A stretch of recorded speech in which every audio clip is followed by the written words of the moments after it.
Safari guide Peter Allison had a story to tell of a hungry lion and 3 little pigs. This was while I was still in training to be a safari guide, so I'll plead ignorance, a degree of ignorance mixed with a healthy degree of stupidity. But this was a kind of a test you wanted to put yourself to. Yeah. So some tourists came back from their drive, and the safari guide, who remains a good friend of mine, jumped out and he said, "Just let all the staff know there's lions just out the back near the manager's house. Better not go that way." And so I thought, okay, well, I probably should go that way then.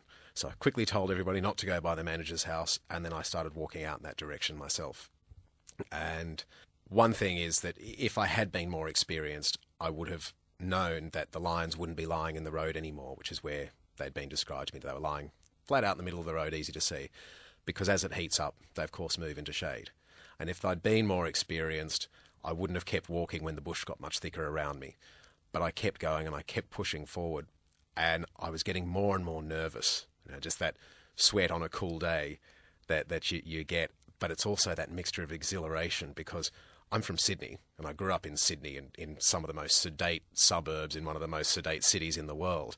And I was walking down a dirt track, and somewhere ahead of me were lions. So it's this excitement and nervousness. And then a bush beside me just erupted. And I'm very afraid of heights, and I actually jumped high enough to scare myself. But it wasn't a lion, it was a warthog. And it was 3 little warthogs, and they just raced straight down the road. And of course there was a moment of resentment of, "Oh, you scared me, you stupid pigs." And then I thought, I know what's down the road, and this isn't going to end well. And sure enough, the lions came out from the bushes, but they grabbed one warthog, one dived straight into some bushes, and the third did the smartest thing I've ever seen an animal do. This little pig with a lioness behind it, instead of diving into the bush where there was a 50-50 chance, ran straight down the road at me. And it charged at me to transfer the line. And so as it got close to me, it just swerved around. The lion was now facing an upright opponent. And only in hindsight, and once I'd learned a lot more, did I understand that our posture's very aggressive. We're upright, so we're big. We've got forward-facing eyes, which is what predators have. Prey species have got their eyes around the side of their head to see things coming through a wider range. Predators have got their eyes at the front so they can focus and attack. So she just saw an upright posture, forward-facing eyes. But I was probably the least intimidating creature on the planet at that moment because I was so terrified. But I held my ground, and which is what you're trained to do and what I'd been told to do. And that's all you did? Stood completely still? Yes. In the hope of what? I mean, you're looking aggressive to this lion. Yeah. And it's a game of bluff, because I didn't have a hope in hell of outrunning her. So you know then, within 2 seconds, this lion could push you down, be on top of you, have its teeth in your jugular, and be tearing away at your neck, and that could be it. You could be dead in, 10 seconds, I Absolutely. suppose. So what can you do then? Should you roar to intimidate the lion? Yeah. The idea is make yourself as big as... and be aggressive. Be aggressive and turn the fear perhaps into anger. So you're meant to roar. I've never done a convincing roar in my life. That's where the whimpering comes out. I've got a long-held theory that lions are afraid of catching patheticness. But in this instance, I just stood my ground, and I didn't even make myself that big. And she tested me. She actually did a little flinch at me just to see if I would jump or if I would run away. She was clearly torn between the potential food of me, the potential food of the warthog who'd run off behind, or the known food behind her. And eventually she turned and she ran back to the other warthog that her sister had killed. And I still feel very guilty about that other warthog, because that was my fault. And the third one was the clever one. Third one was the cleverest. It built his house made out of bricks and ran to you to rush the lion from the entree to main course. You just called me a house of bricks. I think I'm actually going to be flattered by that. 2 other Australian men had their own lion story to tell.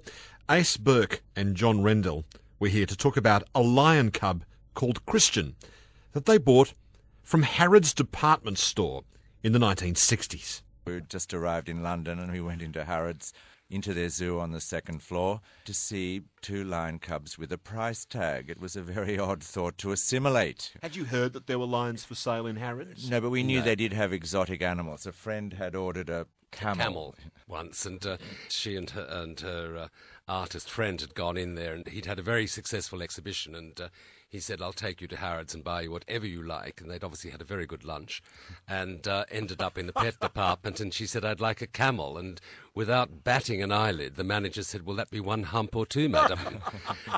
So we Now, of course, it is illegal since 1973 with the Endangered Species Act, and we're very glad that did come in. And the last thing we want is to incite people to have exotic animals. No, it was astounding because there these two little cubs were between the Siamese kittens and the Old English sheepdogs with a price tag, 250 guineas. It was a lot of money then, but we both had jobs and we were working in this pine furniture shop, Sophisticat. And so the owners of that, we were able to persuade them that a lion would be appropriate. Especially, called Sophisticat. But they were so supportive. Yeah, and we'd never even seen Born Free or read it, so we hadn't fantasized about having a lion as a pet. But when we saw him there, it did appear, we thought we could secure as good a future as anyone could, whatever that might be, and it would be an adventure and a step into the unknown. But we were prepared to be very responsible about it because we knew it couldn't go beyond 6 or 12 months, that he would outgrow us and any environment we could provide. So having clapped eyes on him and fallen in love with this beguiling creature, you bought him. What did that mean to buy him from Harrods? They did interview us, and the depth of that interviewing one could question, but I think it was our enthusiasm that won them over. We went back every afternoon when Harrods closed to play with him, so they could see that we were interested to do it. And you'd be loving owners? Yes. Yeah. Would he lick you affectionately? Oh, yeah, and it was like sandpaper. You want to be careful of that. Yes. Why? Would it break skin? Yeah, nearly. It could draw blood. I don't think it did, but it felt as if it could, yeah. What's it like to have hotline breath on you while you're being licked? Well, I don't know. I think his breath was all right. Yes, it was he good. was so divine, really. Smelled it was beautifully, lovely musky smell. There's a story about Jennifer Mary, one of the managers of the shop. She came to grief while wearing a very fabulous dress. We'll never hear the end of that bloody dress. She had this new Bieber dress because Barbara Hulanicki had opened that wonderful shop in Kensington called Bieber. So Jennifer Mary had this wonderful dress that she had, and we'd been out. She came home, and Christian would jump up to greet you, and he jumped up to greet her and give her a kind of rub head, and his back paw slipped on the stairs. Down he came, and he caught the top of the dress. So Jennifer Mary's standing there, nothing but her knickers, and the Bieber dress, and we've never heard the end of it. Still